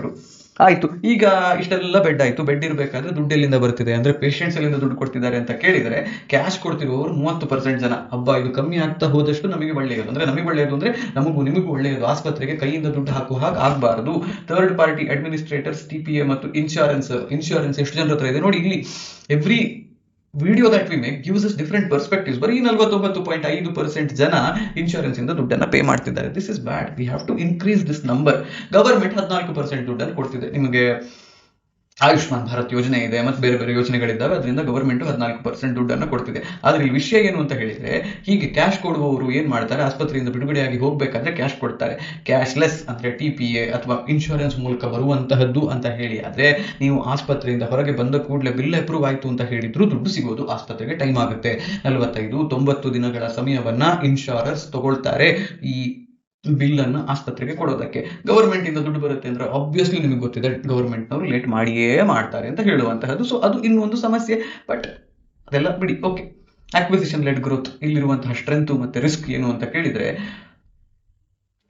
ಇಷ್ಟು ದೊಡ್ಡ ಹಾಸ್ಪಿಟಲ್ ನೆಟ್ವರ್ಕ್ 13,000 ಬೆಡ್ಗಳನ್ನ ಇವರು ಹೊಂದಬೇಕಾಗಿ ಬಂತು ಅಂತ ಹೇಳಿದ್ರೆ ಅದರ ಹಿಂದೆ ಬರೀ ಮಣಿಪಾಲ್ ಗ್ರೂಪ್ ಮಾತ್ರ ಇರುವಂತಹದ್ದಲ್ಲ. ಮಣಿಪಾಲ್ ಗ್ರೂಪ್ 2010ರಲ್ಲಿ ಸೆಟಪ್ ಆದಾಗಿನಿಂದ ಇವರು ಮಾಡಿರುವಂತಹ ಕೆಲಸ ಏನು ಅಂತ ಹೇಳಿದ್ರೆ, Columbia Asia, AMRI, Medica Synergie ಮತ್ತು ಸಹ್ಯಾದ್ರಿ ಅಂತ ಹೇಳುವಂತಹ ಹಾಸ್ಪಿಟಲ್ ಚೈನ್ ಗಳನ್ನ ಎಕ್ವೈರ್ ಮಾಡಿಕೊಂಡು ಬಂದದ್ದು. ಅಂದ್ರೆ ಯಾವುದೋ ಒಂದು ಚಂದದ ಹಾಸ್ಪಿಟಲ್ ಇದೆ ಅಂತ ಹೇಳಿದ್ರೆ ಅಲ್ಲಿ ಇವರು ಅದನ್ನ ಹೋಗಿಬಿಟ್ಟು ನಾವು ದುಡ್ಡು ಕೊಡ್ತೀವಿ, ನಿಮ್ಗೆ ನಮ್ಮ ಬ್ರ್ಯಾಂಡ್ ನೇಮ್ ಅಂಡರ್ ನಲ್ಲಿ ನಿಮ್ಮನ್ನ ನೀವು ಮುಂದುವರಿಸಿಕೊಂಡು ಹೋಗಿ ಅಂತ ಹೇಳ್ತಾರೆ. ನಿಮಗೆ ನೋಡಿ ಏನಾಯ್ತು, company integration record shows meaningful margin improvement and Colombia Asia where EBITDA margins increased from 30% to 33%. ಅಂದ್ರೆ over all Manipal group of hospitals ಒಂದು ಹಾಸ್ಪಿಟಲ್ ಚೈನ್ ಅನ್ನ ಹೋಗಿ ಎಕ್ವೈರ್ ಮಾಡಿಕೊಂಡಾಗಿನಿಂದ ಆ ಎಕ್ವೈರ್ ಮಾಡಿದ ಹಾಸ್ಪಿಟಲ್ ನಲ್ಲಿ ಪ್ರಾಫಿಟ್ ಮಾರ್ಜಿನ್ಸ್ ಹೆಚ್ಚಾಗ್ತಾ ಇದೆ. Simple point. ಕೊಲಂಬಿಯಾ ಏಷ್ಯಾದಲ್ಲಿ ಒಂದು 3,000 ಬೆಡ್ ಇತ್ತು ಅಂತ ಯೋಚನೆ ಮಾಡಿ. ಇವ್ರ ಹತ್ರ ಆಲ್ರೆಡಿ 9,000 ಬೆಡ್ ಇತ್ತು. 9,000 ಬೆಡ್ಗೆ ಇವರು they can negotiate better prices with medicines, with the ಯಾವುದೇ equipment manufacturers ಇವರಿಗೆ ಏನನ್ನೇ ಕೊಡೋದಾದ್ರೂ ನಂತರ ಇಷ್ಟು ದೊಡ್ಡ ಹಾಸ್ಪಿಟಲ್ ಇದೆ ನಮ್ಗೆ ಚೀಪರ್ ಕೊಡು ಅಂತ ಹೇಳಕ್ಕಾಗತ್ತೆ. ಕೊಲಂಬಿಯಾ ಏಷ್ಯಾವನ್ನು ಇವರು ಎಕ್ವೈರ್ ಮಾಡಿಕೊಂಡು ಅದು ಮಣಿಪಾಲ್ ಗ್ರೂಪ್ ನ ಒಳಗೆ ಬಂದಾದಾಗ ಎಲ್ಲವೂ ಇವರ ಒಂದು ಅಂಬ್ರೆಲಾದ ಕೆಳಗೆ ಬಂದಾಗ every cost of acquisition reduces. So ಹಾಗಾಗಿ ಮಾರ್ಜಿನ್ಗಳು ಹೆಚ್ಚಾಗಿಕೊಂಡು ಹೋಗ್ತವೆ. ಆದ್ರೆ ಇದು ಎಲ್ಲ ಕಡೆಯಲ್ಲಿ ಆಗುತ್ತೆ ಅಂತ ಹೇಳೋದಕ್ಕೆ ಆಗೋದಿಲ್ಲ. ಈಗ ನೋಡಿ, ಸಹ್ಯಾದ್ರಿ ಅಕ್ವಿಸಿಷನ್ ನಲ್ಲಿ ಇವರು ಏನ್ ಮಾಡಿದ್ರು, 10 ಹಾಸ್ಪಿಟಲ್ಗಳನ್ನ 1,600 ಬೆಡ್ಗಳನ್ನ ಪುಣೆ, ನಾಸಿಕ್ ಮತ್ತು ಬೇಸಿಕಲಿ ಮಹಾರಾಷ್ಟ್ರದಲ್ಲಿ ಎಕ್ವೈರ್ ಮಾಡಿದ್ರು. ಇದನ್ನ ಮಾಡೋದಕ್ಕೆ ಮಣಿಪಾಲ್ ಗ್ರೂಪ್ನವ್ರು ಏನ್ ಮಾಡಿದ್ರು, 4,500 ಕೋಟಿ ರೂಪಾಯಿಯನ್ನ 78% ಸ್ಟೇಕ್ ಅನ್ನ ಹೊಂದೋದಕ್ಕೆ ಕೊಟ್ರು. ಇನ್ನು 574 ಕೋಟಿ ರೂಪಾಯಿಯನ್ನ ಕೊಟ್ಟು 9.84% ಸ್ಟೇಕ್ ಅನ್ನ ಖರೀದಿ ಮಾಡ್ತಿದ್ದಾರೆ. This is probably the stake that they are going to buy. So ಇಲ್ಲಿ ಏನಾಗುತ್ತೆ ಅಂತಂದ್ರೆ they now have majority stake in this company. ಅಂದ್ರೆ ಇವ್ರಿಗೆ ಏನ್ ಬೇಕಾದ್ರೂ ಮಾಡೋದಕ್ಕಾಗುತ್ತೆ, ಯಾರು ಮತ್ತೆ ಬಂದು ಕಿರಿಕಿರಿ ಮಾಡುವಂತಹ ಅವಕಾಶ ಇರೋದಿಲ್ಲ.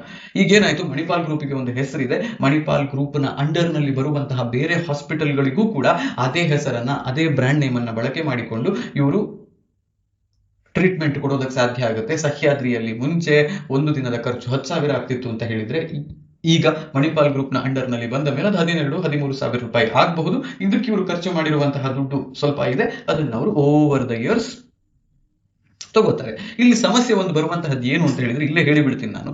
ನಮಗೆ ಒಂದು ಆಸ್ಪತ್ರೆಯ ಈ ಅಕ್ವಿಸಿಷನ್ಗೆ 4,500 ಕೋಟಿ ಅಂತ ಕೊಟ್ರಲ್ಲ, ಇದನ್ನ ಇವರು ಡಿಸೈಡ್ ಮಾಡ್ಬೇಕಾದ್ರೆ ಎಲ್ಲಿಯಾದ್ರೂ ತಪ್ಪು ಮಾಡಿದ್ರೆ ಅಕ್ವಿಸಿಷನ್ಸ್ ಕ್ಯಾನ್ ಗೋ ರಾಂಗ್. ಯಾವುದಾದ್ರೂ ಒಂದು ಆಸ್ಪತ್ರೆಗೆ ತುಂಬಾ ಹೆಚ್ಚು ದುಡ್ಡನ್ನ ಕೊಡಬೇಕಾದಂತಹ ಪರಿಸ್ಥಿತಿ ಏನಾದ್ರೂ ಬಂದು ಅದೇನಾದ್ರೂ ಮಾಡಿದ್ರೆ ಅದು ಅಡ್ವರ್ಸ್ ಎಫೆಕ್ಟ್ ಅನ್ನ ನಮಗೆ ಕೊಡಬಹುದು. ಬಟ್ ಆತರ ಎಲ್ಲ ಮಾಡೋದಿಲ್ಲ ಇವರು. Everything goes very fine. ಮತ್ತೆ ಇಲ್ಲಿ ಆರ್ಗ್ಯಾನಿಕ್ ಎಕ್ಸ್ಪಾನ್ಷನ್ ಪೈಪ್ಲೈನ್ ಅಂತ ಹೇಳುವಂತಹದ್ದೆಲ್ಲ ಇದೆ. ಅಂದ್ರೆ ಇವರಿಗೆ ಏನ್ ಮಾಡ್ತಿದ್ದಾರೆ, ಸೆಟಪ್ ಆಗಿರುವಂತಹ ಹಾಸ್ಪಿಟಲ್ಗಳನ್ನೇ ಹೋಗಿ ಎಕ್ವೈರ್ ಮಾಡುವಂತಹದ್ದು, ಅಥವಾ ತಾವೇ ಹೊಸತಾಗಿ ಒಂದು ಹಾಸ್ಪಿಟಲ್ ಅನ್ನ ಬಾಟಮ್ ಅಪ್ ಬಿಲ್ಡಿಂಗ್ ತಗೋ, ಐ ಮೀನ್ ರಿಯಲ್ ಎಸ್ಟೇಟ್ ತಗೋ, ಬಿಲ್ಡಿಂಗ್ ಕಟ್ಟು, ಬಿಲ್ಡಿಂಗ್ ಅನ್ನು ದೊಡ್ಡದು ಮಾಡು, ಹಾಗೆಲ್ಲ ಮಾಡೋದಕ್ಕೆ ಹೋಗಬಹುದು. ಬಟ್ ಅದೆಲ್ಲ ಮಾಡಿಬಿಟ್ಟು ಹೇಗಿದೆ ಅಂತ ಹೇಳೋದನ್ನು ಇಲ್ಲಿ ಆರ್ಗ್ಯಾನಿಕ್ ಎಕ್ಸ್ಪಾನ್ಷನ್ ಪೈಪ್ಲೈನ್ ನಲ್ಲಿ ಕೊಟ್ಟಿದ್ದೀವಿ. You don't have to really think much about it, but yes, this is what you need to look at. Revenue from operations ನೋಡಿ, one thing is revenue is increasing, EBITDA is also increasing, PAT is ಒಂದು ವರ್ಷದಲ್ಲಿ decrease ಆಗಿದೆ. ನಿಮ್ಗೆ ಇಲ್ಲಿ ನೋಡಿದ್ರೆ profit after taxes has reduced bit, borrowings has increased higher. ನಿಮ್ಗೆ ಇಲ್ಲಿ ನೋಡಿ, ಈಗ 6,000 ಇದ್ದದ್ದು 10,000 ಕೋಟಿಗೆ ಹೋಯ್ತು. ಅದು 29% ಇಯರ್ ಓವರ್ ಇಯರ್ ಗ್ರೋತ್ ಕೊಟ್ಟಿದೆ. ಟೋಟಲ್ ಇನ್ಕಮ್ ಅಂದ್ರೆ ಇದರಲ್ಲಿ ಬೇರೆ ಯಾವುದೋ ಇನ್ವೆಸ್ಟ್ಮೆಂಟ್ ಇನ್ಕಮ್ ಆಡ್ ಆಗಿದೆ, 10,520, 29% ರೇಟ್ ನಲ್ಲಿ ಅದು ಇನ್ಕ್ರೀಸ್ ಆಗಿದೆ. ಎಬಿಟಾ ಅಂತ ಹೇಳಿದ್ರೆ ಲಾಭ ಎಷ್ಟು ಮಾಡಿದ್ದಾರೆ before paying interest, tax, depreciation ಮತ್ತು ಅಮಾರ್ಟೈಸೇಷನ್. ಇಂಟ್ರೆಸ್ಟ್ ಇಲ್ಲೇ ಬರುತ್ತೆ. ಇದೆಲ್ಲ ಸೇರಿಸಿ ಆಗುವಾಗ 2,795 ಕೋಟಿ ರೂಪಾಯಿವರೆಗೆ ಬಂದಿತ್ತು. ಬಟ್ ಪ್ಯಾಟ್ ಕಮ್ಮಿ ಆಯ್ತು. ಯಾಕೆ ಪ್ಯಾಟ್ ಕಮ್ಮಿ ಆಯ್ತು ಅಂತ ಇಲ್ಲಿ ನೀವು ನೋಡಿದ್ರೆ, ಇಲ್ಲಿ ನೋಡಿ, Pat was 1,081 crores in FY25. FY26 ಅಲ್ಲಿ 916 ಕೋಟಿ ಯಾಕಿದೆ ಅನ್ನುವ ಪ್ರಶ್ನೆ ಏನ್ ಕೇಳಿದ್ರೆ, ಬಾರೋವಿಂಗ್ಸ್ ನೋಡಿ, ಸಾಲ 4,700 ಕೋಟಿ ಇದ್ದದ್ದು 10,500 ಕೋಟಿ ಆಯ್ತು ಅಂತ ಹೇಳಿದ್ರೆ, that is almost 6,000 crore increase in, not exactly 6,000 crore, 5,800 crore increase in ಸಾಲ. 5,800 ಕೋಟಿ ಅಂತ ಹೇಳಿದ್ರೆ ನಾವು ಆಗ ಡಿಸ್ಕಸ್ ಮಾಡಿದ್ವಿ, ಸಮ್ವೇರ್ ಅರೌಂಡ್ 400 ಕೋಟಿಯಷ್ಟು ಇಂಟ್ರೆಸ್ಟ್ ಕೊಡಬೇಕು ಅಂತ. ಆ ಇಂಟ್ರೆಸ್ಟಿನ ಇನ್ಕಮ್ ಅನ್ನ ಇದಕ್ಕೆ ನೀವು ಇಲ್ಲಿಂದ ಡಿಡಕ್ಟ್ ಮಾಡಿದ್ರೆ, that is the reason why U see this difference. So ನೀವು ಹಾಗೆ ನೋಡಿದ್ರೆ ಇಲ್ಲಿ ಆಕ್ಚುಲಿ 1,081 ಕೋಟಿಯಿಂದ ಇದೊಂದು 1,200 ಕೋಟಿಗೆ ಹೋಗಿದೆ. 1,200 ಕೋಟಿಯಲ್ಲೂ 400 ಕೋಟಿ ರೂಪಾಯಿಯನ್ನು ನೀವು 1,300 ಕೋಟಿಗೆ ಹೋಗಿರುತ್ತೆ, ಅಲ್ಲಿ ಇನ್ನೊಂದು 400 ಕೋಟಿಯನ್ನು ನೀವು ಡಿಡಕ್ಟ್ ಮಾಡಬೇಕಾಗಿ ಬರುತ್ತೆ. So this is looking good for me. ಅಂದ್ರೆ ಯಾಕೆ ಕಮ್ಮಿ ಆಯಿತು ಅಂತೆಲ್ಲ ಹೇಳುವಂಥದ್ದಿದೆ. ಮತ್ತು ಇವ್ರಿಗೆ ಖರ್ಚೇನು ಬರುತ್ತೆ, ಎಂಪ್ಲಾಯ್ ಬೆನಿಫಿಟ್ ಕಾಸ್ಟ್ ಬರುತ್ತೆ, ಫಿನಾನ್ಸ್ ಕಾಸ್ಟ್ ಬರುತ್ತೆ, ಡಿಪ್ರಿಸಿಯೇಷನ್ ಬರುತ್ತೆ. ಪ್ಯಾಟ್ ಮಾರ್ಜಿನ್ ಎಷ್ಟಿದೆ ಅಂತ ನೋಡಿದರೆ, ಪ್ಯಾಟ್ ಮಾರ್ಜಿನ್ ಒಂದ್ಸತಿ ಭಯಂಕರ ಇನ್ಕ್ರೀಸ್ ಆಯಿತು, ಇಲ್ಲಿ ಕಮ್ಮಿ ಆಯಿತು. But this will increase once the ಸಾಲ is paid back. Return on capital employed ಅದೆಲ್ಲ ಚಂದ ಉಂಟು, ತೊಂದರೆ ಇಲ್ಲ. Cash flow capacity intensity positive, so it is okay. Operating cash generation is strong, but hospitals consume substantial capex for buildings, medical equipment. ಆಗಿಂದ ಹೇಳ್ತಾ ಇದ್ದೇನಲ್ಲ, ಅದೇ ಖರ್ಚು ಮಾಡಬೇಕಾಗುತ್ತೆ ಆಸ್ಪತ್ರೆ ಸೆಟಪ್ ಮಾಡಬೇಕಾದ್ರೆ ಅಂತ. ಬಟ್ ಒನ್ಸ್ ಯು ಸೆಟಪ್ ಮತ್ತೆ 100 ವರ್ಷ ದುಡಿತಿರ್ತೀರಿ. ಬ್ಯಾಲೆನ್ಸ್ ಶೀಟ್ ಪೋಸ್ಟ್ IPO ಡಿಲಿವರೇಜಿಂಗ್ 10,500 ಕೋಟಿ ಇತ್ತು, ಅದರಲ್ಲಿ 5,500 ಕೋಟಿ ಸಾಲ ತೀರಿಸ್ತಾ ಇದ್ದಾರೆ ಅಂತ ಹೇಳೋದನ್ನೇ ಚಂದ ಮಾಡಿ ಫೈನಾನ್ಷಿಯಲ್ ಟರ್ಮ್ಸ್ ನಲ್ಲಿ ಡಿಲೆವರೇಜಿಂಗ್ ಅಂತ ನಾವು ಕರಿತೀವಿ. That is there. ನಾನು ಹೇಳ್ದೆ ಅಲ್ಲ, the fresh issue is not a cosmetic dilution, it's an expensive but meaningful balance sheet transplant. The meaning is, ಬರೀ ಆಫರ್ ಫಾರ್ ಸೇಲ್ ಆಗಿದ್ದು ಇರುವಂತಹ ಎಕ್ಸಿಸ್ಟಿಂಗ್ ಶೇರ್ ಹೋಲ್ಡರ್ಸ್ ಎಕ್ಸಿಟ್ ಆಗ್ತಾ ಇರುವಂತಹದ್ದಲ್ಲ. ಫ್ರೆಶ್ ಇಶ್ಯೂ ಮಾಡ್ತಿರೋದು ಯಾಕೆ, ಸಾಲವನ್ನ ಮರುಪಾವತಿ ಮಾಡಬೇಕು, ನಮ್ಮ ಡೆಟ್ ಅನ್ನು ಕಮ್ಮಿ ಮಾಡಬೇಕು. ಡೆಟ್ ಕಮ್ಮಿ ಆದಾಗ ಪ್ಯಾಟ್ ಇನ್ಕ್ರೀಸ್ ಆಗುತ್ತೆ ಅಂತ ಹೇಳುವ ಕಾರಣಕ್ಕೆ. ಸೊ ಓವರ್ ಆಲ್ ಎಲ್ಲ ಆದ್ಮೇಲೆ statements answer different questions, brand ownership related party considerations. ಇದು ನಿಮ್ಗೆ ಏನಂತ ಹೇಳಿದ್ರೆ, ಮಣಿಪಾಲ್ ಗ್ರೂಪಿನ ಹೆಸರನ್ನು ತಗೊಳ್ಳೋದಕ್ಕೆ ಮಣಿಪಾಲ್ ಗ್ರೂಪಿನ ಯಾರಿಗೂ ಒಂದಿಷ್ಟು ದುಡ್ಡನ್ನು ಇವ್ರು ಕೊಡ್ಬೇಕಾಗಿ ಬಂದಿದೆ, ರಾಯಲ್ಟಿ, ರೆಂಟು, ಅದು ಇದು ಅಂತ ಹೇಳಿಕೊಂಡು. ದಟ್ ಇಸ್ ಆಲ್ ಫೈನ್ ಅಲ್ವಾ. ದುಡ್ಡು ಕೊಡ್ಲಿ ಪಾಪ, ದುಡ್ಡು ಮಾಡಬೇಕು ಅಂತಾನೆ ಸೆಟಪ್ ಮಾಡಿದ್ದು, ದುಡ್ಡು ಆಗ್ತಿದೆ ಬಿಡಿ. ಲಿಟಿಗೇಷನ್, ಟ್ಯಾಕ್ಸ್, ರೆಗ್ಯುಲೇಟರಿ ಎಕ್ಸ್ಪೋಜರ್, ಇದೊಂದು ವಿಷಯದಲ್ಲಿ ನಾವು ಸ್ವಲ್ಪ ಸೀರಿಯಸ್ ಆಗಿ ಆಲೋಚನೆ ಮಾಡಬೇಕಾಗುತ್ತೆ. ಹಾಸ್ಪಿಟಲ್ಸ್ ಅಂತ ಹೇಳಿದ ಕೂಡಲೇ ಮೆಡಿಕಲ್ ನೆಗ್ಲಿಜೆನ್ಸು, ಹಾಸ್ಪಿಟಲ್ಸ್ ಅಂತ ಹೇಳಿದ ಕೂಡಲೇ ಅವ್ರು ನಮಗೆ ಕರೆಕ್ಟಾಗಿ ಟ್ರೀಟ್ಮೆಂಟ್ ಕೊಟ್ಟಿರಲಿಲ್ಲ, ಕೊಟ್ಟಿರುವಂತಹ ಮದ್ದು ರಾಂಗ್ ಆಗಿದೆ ಅಂತ ಹೇಳುವಂತಹದ್ದು, ಅದು ಇದು ಅಂತ ಹೇಳಿಕೊಂಡು ಕೆಲವೊಂದಿಷ್ಟು ಲಿಟಿಗೇಷನ್ಗಳು ಇರ್ತವೆ. ಬಟ್ ನಿಮಗೆ ಪ್ರತಿಯೊಂದು ಪ್ರೊಸೀಜರ್ ಮಾಡೋದಕ್ಕಿಂತ ಮುಂಚೆ ಆಸ್ಪತ್ರೆ 10 ಸಿಗ್ನೇಚರ್ ಅನ್ನು ತಗೊಳುತ್ತೆ. So most of these litigations will go in the favour of hospital. But ಒಂದು ವೇಳೆ ಎಲ್ಲಿಯಾದರೂ ಅದು ಲಿಟಿಗೇಷನ್ಸ್ ಅನ್ನ ಎಲ್ಲಾ ಲಿಟಿಗೇಷನ್ಸ್ ಅನ್ನು ಅವರೇನಾದ್ರೂ ಸೋತ್ರು ಅಂತ ಹೇಳಿದ್ರೆ 800 ಕೋಟಿ ರೂಪಾಯಿಯಷ್ಟು ಲಾಸ್ ಅನ್ನ ಇವ್ರು ಹೊಂದಬೇಕಾಗುತ್ತೆ. But 1 year PAT margins are 916 crores ಅಂತ ಹೇಳುವಾಗ it is less than 1 year's profit. So not much of an impact. ದುಡ್ಡು ಹೋಗೋದಿಲ್ಲ, ಬಿಕಾಸ್ ದುಡ್ಡು ಇರುವವರು ಫೈಟ್ ಮಾಡ್ಬೇಕಾದ್ರೆ ದುಡ್ಡು ಕಳ್ಕೊಂಡಿರುವಂತಹದ್ದು ತುಂಬಾ ಕಮ್ಮಿ. ಎನಿವೇಸ್, ಇಟ್ಸ್ ಅ ರಿಸ್ಕ್ ಅಂತ ನಾವು ಹೇಳುವಂತಹದ್ದು. ಕೀ ರಿಸ್ಕ್, ರೆಡ್ ಫ್ಲಾಗ್ಸ್ ಏನು? Integration risk. ಹೊಸ ಹಾಸ್ಪಿಟಲ್ ಅಂತ ತಗೊಂಡ್ರಿ, ಹೊಸ ಹಾಸ್ಪಿಟಲ್ ತಗೊಂಡ ಕೂಡಲೇ ಜನ ಬರೋದಕ್ಕೆ ಶುರುವಾಗ್ತಾರ? ಇಲ್ಲ, ಸ್ವಲ್ಪ ಟೈಮ್ ಬೇಕಾಗುತ್ತೆ, ಅದು ಒಂದು ರಿಸ್ಕ್. ಲೆವರೇಜ್ ಮತ್ತೆ ಇಂಟ್ರೆಸ್ಟ್ ಕಾಸ್ಟ್, ಸಾಲ ಹೆಚ್ಚು ಮಾಡಿದರೆ ಅದಕ್ಕೆ ಇಂಟ್ರೆಸ್ಟ್ ಪೇ ಮಾಡಬೇಕು, ಬಟ್ ಸಾಲ ಕಮ್ಮಿ ಮಾಡ್ಕೋತಿದ್ದಾರೆ, that is also okay. Premium valuation, this is one thing which I am also thinking a bit more. 84 PE ಅಂತ ಹೇಳಿದ್ರೆ ಸ್ವಲ್ಪ ಹೆಚ್ಚೇ ಆಯ್ತು. ನೀವು ಗ್ರೇ ಮಾರ್ಕೆಟ್ ಪ್ರೀಮಿಯಂ ಅನ್ನು ನೋಡಿದ್ರು ಕೂಡ 15-16 ರೂಪಾಯಿ ಆಸ್ಪಾಸ್ನಲ್ಲಿದೆ, which is not very much at all. 3.5%. ಒಂದು ಬ್ಯಾಡ್ ಡೇ ಇಂದ ಮಾರ್ಕೆಟ್ ಬಂತು ಮಿಡ್ಲ್ ಅಲ್ಲಿ ಅಂತ ಹೇಳಿದ್ರೆ this will go to 0 also. So ಹಾಗಾಗಿ ಇಲ್ಲಿ ಈ ಮಾರ್ಜಿನ್ ಅನ್ನ ಒಂದು ನೋಡಿದ್ರೆ, ನೀವು ಶಾರ್ಟ್ ಟರ್ಮು ಲಿಸ್ಟಿಂಗ್ ಗೇನ್ಗೆ ಏನಾದ್ರು ಖರೀದಿ ಮಾಡುವವರು ಅಂತ ಹೇಳಿದ್ರೆ ತುಂಬಾ ದೊಡ್ಡ ಲಾಭ ಆಗ್ಲಿಕ್ಕಿಲ್ಲ ಅಂತ ನನ್ಗನ್ಸುವಂತಹದ್ದು. ಆದ್ರೆ ಆಸ್ಪತ್ರೆ ಅಂತ ಹೇಳುವಂತಹದ್ದು ಒಂದು ಕ್ಯಾಶ್ ಜನರೇಟಿಂಗ್ ಮಷೀನ್ ಅಂತ ನೀವು ಆಲೋಚನೆ ಮಾಡಿಕೊಂಡು ಮುಂದಕ್ಕೆ ಹೋಗ್ತೀರಿ ಅಂತ ಹೇಳಿ ಆದ್ರೆ, ಲಾಂಗ್ ಟರ್ಮ್ ನಲ್ಲಿ ನೀವು ನೋಡ್ತೀರಿ ಅಂತ ಹೇಳಿ ಆದ್ರೆ, ಇದಕ್ಕಿಂತ ಒಳ್ಳೆ ಬಿಸ್ನೆಸ್ ಇನ್ನೊಂದಿಲ್ಲ. ಯಾರಿಗೂ ಹುಷಾರಿಲ್ಲದೆ ಇರೋರು, ಎಲ್ಲರಿಗೂ ಏನಾದ್ರೂ ಒಂದು ಹೆಲ್ತ್ ಸಮಸ್ಯೆ ಉಂಟು ಇವತ್ತು. ಅಂಡ್ ಇನ್ಶೂರೆನ್ಸ್ ಇರುವವರೆಲ್ಲ ಒಳ್ಳೆ ಹಾಸ್ಪಿಟಲ್ಗೆ ಹೋಗ್ತಾರೆ, ಇವರು ಅದರಿಂದ ದುಡ್ಡು ಮಾಡ್ತಾರೆ. ಎನಿವೇಸ್, ಕ್ಲಿನಿಕಲ್ ನೆಗ್ಲಿಜೆನ್ಸ್ ರೆಪ್ಯುಟೇಷನ್, ಅದು ಮಣಿಪಾಲ್ ಕುಫಲ್ ಹಾಗೆ ಮಾಡಿದೆ ಅಂತ ಅಲ್ಲಿ ಹೋದವರೆಲ್ಲ ಸಾಯ್ತಿದ್ದಾರೆ ಅಂತೆಲ್ಲ ಹೇಳುವಂತಹದ್ದು ಆಗೋದಿಲ್ಲ. So that's okay. Doctor dependency, ಒಳ್ಳೆ ಡಾಕ್ಟರ್ಗಳ ಮೇಲೆ ಡಿಪೆಂಡೆಂಟ್ ಆಗಿದ್ದಾರೆ, ಒಳ್ಳೆ ಡಾಕ್ಟರ್ಗಳಿಗೆ ಒಳ್ಳೆ ದುಡ್ಡು ಕೊಟ್ಟರೆ ಅವ್ರು ಉಳ್ಕೋತಾರೆ. ಆಕ್ಯುಪೆನ್ಸಿ ರ್ಯಾಂಪ್ ಅಪ್, ಹೊಸ ಹಾಸ್ಪಿಟಲ್ ಬೆಡ್ಗಳನ್ನ ನೀವು ಹಾಕ್ತಿದ್ದೀರಿ ಅಂತ ಹೇಳಿದ್ರು ಕೂಡ ಅಲ್ಲಿ ಆಕ್ಯುಪೆನ್ಸಿ ರೇಟ್ ಕೂಡ ಹೆಚ್ಚಾಗಬೇಕು, AROPB ಕೂಡ ಹೆಚ್ಚಾಗಬೇಕು, ಅದೆಲ್ಲ ವಿಷಯ ಇದೆ. ಆಸ್ಪತ್ರೆಗಳು ಇರೋದು ಇದನ್ನ ಮಾಡೋದಕ್ಕೆ, that is their core business, ಅವರು ಅದನ್ನು ಮಾಡ್ತಾರೆ. Government pricing, insurance, regulatory licensing, good while, treatment obligations ಎಲ್ಲ ಓಕೆ. ಕಾಂಪಿಟೇಟಿವ್ ಸ್ಟ್ರೆಂತ್ಸ್ ಏನು ಫೈನಲಿ ನೋಡೋಣ. Largest multi specialty hospital Bengaluru, Kolkata, ಪುಣೆನಲ್ಲೆಲ್ಲ ಇದ್ದಾರೆ. Balanced metro and non metro footprint. ಮೆಟ್ರೋದಲ್ಲಿ ಇದ್ದೀರಿ ಅಂದರೆ ದುಡ್ಡು ಸಾಕತ್ತಾಗಿ ಮಾಡ್ತೀರಿ. ಹೈ ಅಕ್ಯೂಟಿ ಸ್ಪೆಷಾಲಿಟಿ ಮಿಕ್ಸ್ಡ್ ಕಾಂಗೋ ಹೇಳಿದ್ದೆ, ಅಂಡ್ ರೀನಲ್ ಎಲ್ಲವೂ ಕೂಡ ಇವ್ರ ಹತ್ರ ಇದೆ. Large doctor, nurse, referral network ಎಲ್ಲ ಇದೆ. 11,000 ನರ್ಸಸ್ ಏನೋ ಇದ್ದಾರೆ ಅಂತ ಇವ್ರ ಹತ್ರ, 1,100 ಡಾಕ್ಟರ್ಸ್ ಇದ್ದಾರೆ. So everything is good. ಮತ್ತೆ ಇನ್ನೊಂದು, proven ability to acquire hospitals and improve hospital platforms, particularly Colombia Asia. So ಇವ್ರಿಗೆ ಏನಾಗಿದೆ, ಇದೊಂದು ಬಿಸ್ನೆಸ್ ಆಗಿಬಿಟ್ಟಿದೆ. ಹೊಸ ಹಾಸ್ಪಿಟಲ್ಗಳನ್ನು ತಗೊಳ್ಳೋದು, ಅವರ ಮಾರ್ಜಿನ್ಸ್ ಅನ್ನು ಇಂಪ್ರೂವ್ ಮಾಡೋದು, ಇವರ ನೆಟ್ವರ್ಕ್ ಅನ್ನು ದೊಡ್ಡ ಮಾಡ್ಕೊಂಡು ಹೋಗೋದು. ಸೊ ಇದಕ್ಕೆ ಒಂದು ಟೀಮ್ ಬಿಟ್ಟಿದ್ದಾರೆ ಅಂದ್ರೆ ದೋಸ್ ಗೈಸ್ ನೋ, ಒಂದ್ಸತಿ ಮಾಡ್ಬೇಕಾದ್ರೆ ಕಲಿತಾರೆ, ಎರಡನೇ ಸತಿ ಮಾಡ್ಬೇಕಾದ್ರೆ ಇಟ್ ಬಿಕಮ್ಸ್ ಮಸಲ್ ಮೆಮರಿ. ಈಗ ನಾನು IPO ವಿಡಿಯೋ ಮಾಡ್ಬೇಕಾದ್ರೆ ನನಗೆ ಏನ್ ನೋಡ್ಬೇಕು ಅಂತ ನೋಡಿ ನೋಡಿ ನೋಡಿ ನೋಡಿ ಅಭ್ಯಾಸ ಆಗಿಬಿಟ್ಟಿದೆ. ನೋಡಿ, ಇದಕ್ಕೆ ಹೇಳೋದು ನನ್ನ ಚಾನಲ್ ಅನ್ನು ಸಬ್ಸ್ಕ್ರೈಬ್ ಮಾಡಿ ಅಂತ ಎಲ್ಲ ವಿಷಯ ನಿಮಗೆ ಪಟ್ ಪಟ್ ಪಟ್ ಪಟ್ ಅಂತ ಹೇಳಿಕೊಂಡು ಹೋಗ್ತೇನೆ. ಹಾಗಾಗಿ ಸೊ ಆ ರೀತಿಯದು ಉಳಿದದೆಲ್ಲ ಗೊತ್ತುಂಟು ಇವರಿಗೆ. ಡೆಟ್ ರಿಡಕ್ಷನ್ ಆಗ್ತಿದೆ, ಹಾಗೆ ಹೀಗೆ ಎಲ್ಲ ಉಂಟು. ಮತ್ತೆ ವ್ಯಾಲ್ಯೂಯೇಷನ್ ಎಷ್ಟಿದೆ, ಅದು 77,000 ಕೋಟಿ ಏನೋ ಆಗುತ್ತೆ ಅಂತ ಅಂದಿದೆ. Post issue market capitalisation 77,000 crores. ಇನ್ನೊಂದು 23,000 ಕೋಟಿ ಆ್ಯಡ್ ಆಯಿತು ಅಂತಂದ್ರೆ they will become large cap company. ಅದಾದ್ಮೇಲೆ ಪಿಯರ್ ಕಂಪ್ಯಾರಿಸನ್, ಬೇರೆಯವ್ರ ಜೊತೆಗೆ ಕಂಪ್ಯಾರಿಸನ್ ಮಾಡಿದ್ರೆ ಹೇಗಿದೆ ಅಂತ ನೋಡಿ. ಒಂದು ವಿಷಯ ಏನು ಅಂತ ಹೇಳಿದ್ರೆ, ಮಣಿಪಾಲ್ ಗ್ರೂಪ್ ಆಫ್ ಹಾಸ್ಪಿಟಲ್ಸ್ ಅನ್ನ ನೀವು ಆಪಲ್ ಟು ಆಪಲ್ ಕಂಪೇರ್ ಮಾಡುವಂತಹ ಬೇರೆ ಯಾವ ಹಾಸ್ಪಿಟಲ್ ಕೂಡ ಇಲ್ಲ. ಅಪೋಲೋ ಹಾಸ್ಪಿಟಲ್ಸ್ ಇದೆ, ಬಟ್ ಅವ್ರು ದುಡ್ಡು ಮಾಡುವಂತಹದ್ದು ಫಾರ್ಮಾ ಬಿಸ್ನೆಸ್ನಿಂದ, ಬೇರೆ ಬಿಸ್ನೆಸ್ನಿಂದ. ಮ್ಯಾಕ್ಸ್ ಹೆಲ್ತ್ ಕೇರ್ ದೊಡ್ಡ ನಗರಗಳಲ್ಲಿ ಮಾತ್ರ ಇರುವಂತಹ ಹಾಸ್ಪಿಟ್ಲು. ಫೋರ್ಟಿಸ್ ಕೇಳಿದ್ರೆ ಅವರದ್ದು ಸಣ್ಣ ನೆಟ್ವರ್ಕ್ ಸ್ಕೇಲು. ನಾರಾಯಣ ಹೃದಯಾಲಯ ಇದೆ, but they make lot of money from foreign dependents. ಆ ಒಂದು ವಿಷಯವನ್ನ ನಾನು ಇಲ್ಲಿ ಯಾಕೆ ಹೇಳಲಿಲ್ಲ ಅಂತ ಹೇಳೋದು ನನಗೂ ನೆನಪಾಗ್ತಿಲ್ಲ, ಬಟ್ ಅದು ಕೂಡ ಒಂದು very important thing. Manipal group of hospitals also is a part of something known as medical tourism. ಹೊರಗಡೆಯಿಂದ ಜನ ಬರ್ತಾರೆ ಫಾರಿನ್ನಿಂದ ಫಾರ್ ಟ್ರೀಟ್ಮೆಂಟ್, ಫಾರ್ ಹಾಸ್ಪಿಟಲ್. ನಾನೇ ಇದ್ದಾಗ ನೋಡಿದ್ದೀನಿ, ದುಬೈನಿಂದ ಒಂದು ಕಪಲ್ ಬಂದಿದ್ರು ಬ್ರೈನ್ ಸರ್ಜರಿ ಮಾಡಿಸ್ಕೊಳ್ಳೋದಕ್ಕೆ.